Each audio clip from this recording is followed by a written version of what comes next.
வணக்கம் அன்பர்களே. அஸ்ட்ரோசிரி சேனல் வாயிலாக நான் உங்கள் அஸ்ட்ராலஜர் டாக்டர் சதீஷ்.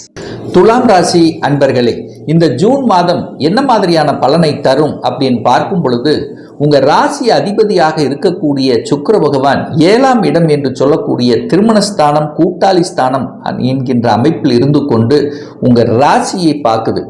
ராசிநாதன் ராசியை பார்ப்பது அனைத்து விதத்திலும் உங்களுக்கு நன்மையை தரக்கூடிய ஒரு நல்ல மாதம். உங்க மனசு, எண்ணம், செயல், சிந்தனைகள் சிறப்பு பெறும்.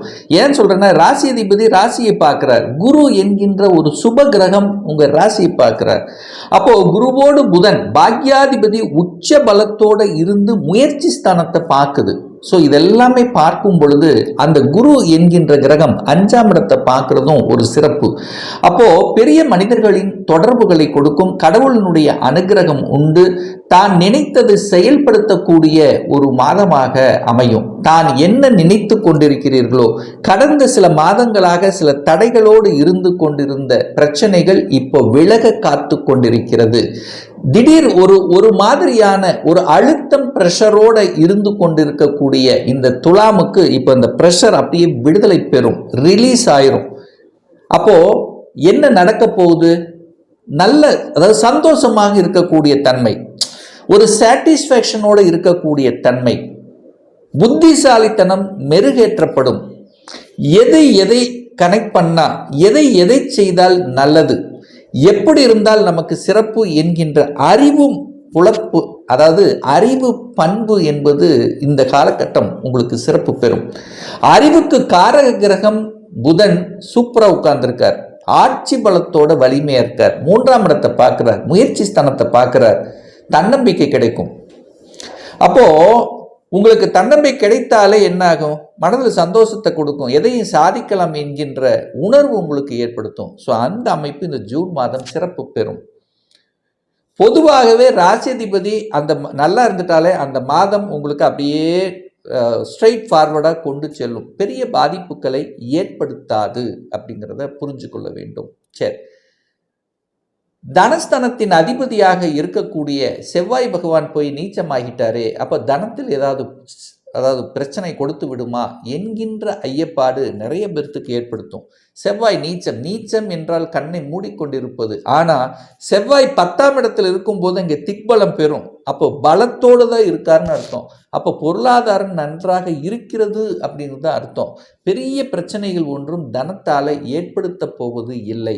குடும்பம் நன்றாக இருக்க போகிறது. குடும்பத்தில் சுப காரியங்கள் செய்யக்கூடிய தன்மை, குடும்பத்துக்கு தேவையான பொருள்களை வாங்கி மகிழக்கூடிய தன்மை, கணவன் மனைவிக்குள்ளே இருந்து வந்த அந்த இடைவெளி எல்லாம் இப்போ விலகக்கூடிய ஒரு காலகட்டமாக இந்த ஜூன் மாதம் அமையப்பெறும். ஒருத்தர் புரிஞ்சுக்குவீங்க.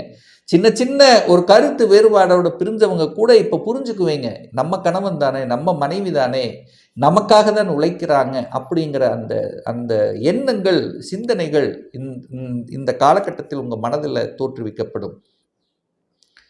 குரு 3ஆம் இடத்தை பார்க்கிறார். தன் வீட்டை தானே பார்த்து வலுப்படுத்துகிறது. அப்போ முயற்சி ஸ்தானம் வலுப்பெறுகிறது அப்படின்னு அர்த்தம்.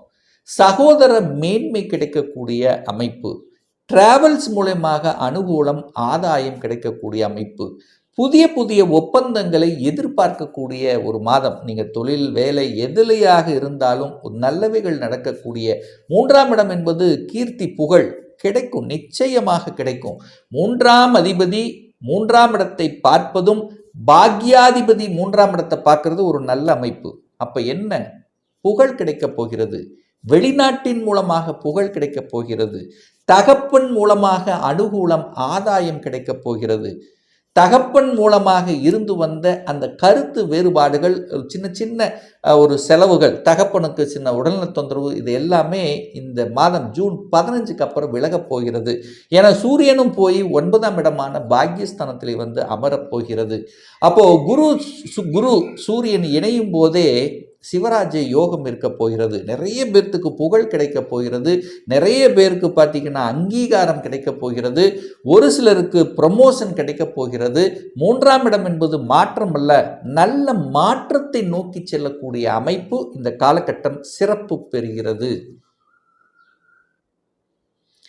வீடு வண்டி வாகனங்கள் வாங்குவதற்கு இந்த காலகட்டம் சிறப்பாக இருக்குமா அப்படின்னா, 4க்குரியவன் தனக்கு 3ஆம் இடம் என்று சொல்லக்கூடிய 6ஆம் இடத்தில் உட்கார்ந்திருக்கார். நிலங்கள் வாங்கணுங்கிற ஆசை அதிகமாக இருக்கும். நிறைய துலாம் ராசி என்பவர்களுக்கு ஒரு விவசாயத்தின் மீது ஒரு ஆர்வம்ங்கிறது நிச்சயமாக இந்த காலகட்டத்தில் இருக்கும். நிலத்தை வாங்கி போடலாம், அதன் மூலமாக லாபங்களை அடையலாம் என்கின்ற எண்ணங்களை உருவாக்கும். வீடு வாங்கக்கூடிய யோகம் நிறைய பேருக்கு இருக்க போகிறது. இடத்தையாவது ஒரு ஒரு ஒரு 2-3 சென்ட் இடத்தையாவது வாங்கி போடணும் அப்படிங்கிற எண்ணம் இருக்கும். நிலத்தில் இன்வெஸ்ட் பண்ணால் உங்களுக்கு லாபத்தை பெருகக்கூடிய அமைப்பு. ஸோ வீடு வண்டி வாகனம் சிறப்பு பெறக்கூடிய ஒரு மாதம். ஏன்னா வீட்டு வாகனத்துக்கு அதிபதியாக இருக்கக்கூடிய சுக்கிரன் உங்கள் ராசியை பார்க்குறார். ஸோ நீங்கள் வாங்குவதற்கு தூண்டப்படும் சரியான அமைப்புங்கிறது இந்த மாதம் அமையப்பெறும். ரொம்ப நாளாக பார்த்துட்டு இருக்கிறோம், ஒரு வீட்டை பார்த்துட்டு இருக்கிறோம், ஒரு கட்டின வீட்டை பார்த்துருக்கோம், ஒரு அப்பார்ட்மெண்ட் பார்த்துட்டு இருக்கோம்னா இந்த மாதம் அமையக்கூடிய ஒரு மாதமாக துலாமுக்கு நிச்சயமாக அமையும். குழந்தை நலன் சார்ந்த விஷயங்கள் 5ஆம் இடத்தை பார்க்கணும். 5ஆம் அதிபதியாக இருக்கக்கூடிய சனி பகவான் தனக்கு 2ஆம் இடத்துல இருக்கார். 5ஆம் இடத்துல ராகு இருக்கார். ஆனால் இருந்தாலும் குரு பார்க்கிறார். அப்போ குழந்தைகளுக்கு படித்த முடித்தவுடன் துலாம் ராசி என்பவர்களுக்கு வேலை கிடைக்கும், வேலை செட்டில் ஆயிடும். முடித்த உடனே அப்படியே வேலைக்கு போயிடலாம் அப்படிங்கிற எண்ணங்களை உருவாக்கும். ஒரு சிலருக்கு அடிஷ்னலாக கோர்ஸ் படித்து அதன் மூலமாக நம்ம அடுத்த பரிணாமத்துக்கு செல்லலாம் என்கின்ற எண்ணத்தை கொடுக்கும். ராகு 5ஆம் இடத்தில் இருக்கிறதுனால குழந்தைகள் வெளிநாட்டுக்கு சென்று படிக்கக்கூடிய ஆர்வத்தை தூண்டக்கூடிய அமைப்பு இந்த காலகட்டம் இருக்கிறது. அப்போ வெளிநாட்டு போய் படிக்கலாமான்னு கேட்டால் எஸ், போய் படிக்கலாம். ஒரு பிஜி கோர்ஸ் படிக்கலாம், வெளிநாட்டில் படிச்சுட்டு அங்கேயே வேலை பார்க்கலாம். ஸோ இந்த மாதிரியான அமைப்புகள் எல்லாமே சிறப்பு பெறுகிறது. ஏன்னா 9ஆம் இடத்திலிருந்து குரு பகவான் 5ஆம் இடத்தை பார்க்குறார். அப்போது 6ஆம் இடத்து அதிபதி தான் அந்த குரு. அப்போ அங்கேயே படிச்சுட்டு அங்கேயே வெளிநாட்டில் வேலை செய்வதற்கான அமைப்பு சிறப்பு இருக்குது. ராகுனாலே வெளிநாட்டுக்கார கிரகம், வெளிநாடு சம்பந்தப்பட்ட ஒரு கிரகம், அந்நிய மதத்தினரோட இணைந்து பழகக்கூடிய தன்மை. அதாவது உங்கள் இடத்தை விட்டு வெளியே அந்நிய மதம் அல்லது வேறு கண்ட்ரி அல்லது வேறு ஸ்டேட்டில் போய் படிக்கிறது. ஸோ இந்த மாதிரி ஸ்டேட் கவர்மெண்ட் விட்டு சென்ட்ரல் கவர்மெண்ட் போகுது. ஸோ இந்த மாதிரியான அனுகூல வாய்ப்புகளை தரக்கூடிய ஒரு மாதமாக இந்த ஜூன் மாதம் நிச்சயமாக அமையும். திருமணம் சார்ந்த சுப காரியங்களை பற்றி பேசும் பொழுது 7ஆம் இடத்தை பார்க்கணும். 7ஆம் அதிபதி 10ஆம் இடத்துல இருக்கார், திக்பலத்தோடு தான் இருக்கார். ஸோ 7ஆம் அதிபதி நல்லா இருக்குது. ஆனால் இந்த 7வது மாதம், அதாவது இந்த 6வது மாதம் 7ஆம் தேதி 11ஆம் இடத்துல அமரப்போகிறது. அப்போ நீச்சத்தன்மை விலகப் போகிறது. 7ல் சுக்கிரன் இருக்கிறார். கலத்திரக்காரகன் 7ஆம் இடத்தில் இருக்கிறது நல்லது. கலத்திரத்தை அமைத்து கொடுக்கும் அப்படிங்கிறது அமைப்பு.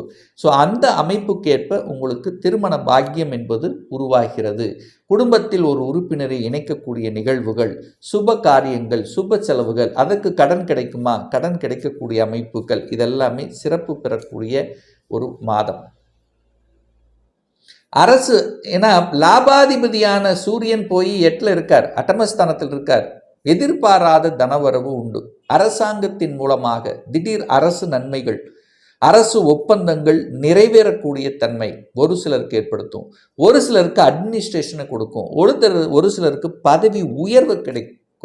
ஏன்னா 11க்குரியவன் 8ல் இருக்கார். அதுக்கப்புறம் 9ஆம் இடமான பாக்கியஸ்தானத்துக்கு வர்றார். அப்போ ஒரு பாக்கியம் கிடைக்கப் போகிறது, நல்லவைகள் நடக்கப் போகிறது, குழந்தை பாக்கியம் கிடைக்கக்கூடிய அமைப்பு இந்த மாதம் துலாத்துக்கு உண்டு. ஏன்னா 5ஆம் இடத்தை பார்க்குறார்.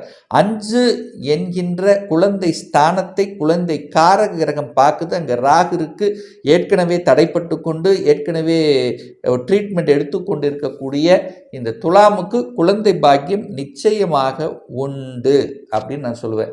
அப்போ இனிமேல் உங்களுடைய பாதை மாறப்போகிறது, பயணங்கள் மாறப்போகிறது. அப்போ பாதை மாறப்போகுதுன்னு என்ன, உங்களுக்கு தகுந்த மாதிரி ஒரு நல்ல பிளான் வகுத்து செயல்படக்கூடிய தன்மை. இது வரைக்கும் சரியில்லை, இப்படி போனால் அப்படி ஆயிரும், தப்பாயிரும் அப்படின்னு நினைத்து கொண்டிருந்த விஷயங்கள் எல்லாமே இப்போ ஒரு ஸ்ட்ரைட் ஃபார்வர்ட், ஒரு நல்ல ஸ்ட்ராட்டஜி பிளான் வகுத்து இப்படித்தான் நான் செயல்பட போகிறேன், ஒரு நல்ல பாக்கியம் அடைவதற்கான வாய்ப்புகளை அந்த புதன் தருவார். அப்போது உங்கள் பாதை மாறப்போகிறது, உங்கள் ரூட் கிளியர் ஆக போகிறது, உங்கள் பயணங்கள் மாறப்போகிறது. வெளிநாட்டுக்கு போகக்கூடிய அமைப்பு இருக்குது. புதன் 9ல் இருக்கார். அப்போது தகவல் தொடர்பு துறையில் இருக்கக்கூடிய அத்துணை இந்த துலாம் ராசி என்பர்களுக்கு பயணம் ரெடி. அதாவது வெளிநாட்டு பயணங்கள் ரெடியாக இருக்குது. தூரதேச பிரயாணங்களுக்கு இந்த மாதம் சிறப்பு பெறக்கூடிய மாதம்.